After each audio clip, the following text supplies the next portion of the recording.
গুলি করবেন, ভোগ দিবেন, মাথা মাসা করার সময় একটু সময় লাগে, টেপটা বন্ধ করে তারপরে মাথা ঘাড় মাসা করে এরপরে আবার চালে না, চাললো তো চাললো। এই যুবকটা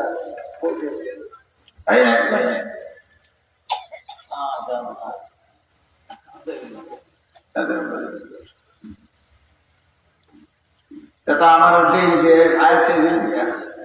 আচ্ছা, কসমটা শেষ করিলে কয়টা কসম হইল? এরপর সর্বশেষ আল্লাহ বলতেছেন فأثرن به نقعا فوسطن به جمعا। 5 নম্বর আল্লাহ বলে ওই ঘোড়ার কসম যে ঘোড়াটা শত্রু বাহিনীর ভিতরে ঢুকে যায়। এখন তো বন্দুকের যুদ্ধে, ঘোড়ার যুদ্ধ নাই। একটা সময় ছিল তরবারির যুদ্ধ, আবার আসবে। ইমাম মাহদী যখন আসবেন, ঈসা আলাইহিস সালাম যখন দুনিয়ায় আসবেন, আবার ঘোড়া এবং তরবারির যুদ্ধ আসবে। যদি কোনো সময় যুদ্ধের দরকার হয়, রাজি আছেন যুদ্ধ করবার লাগে? কখন লাগে না?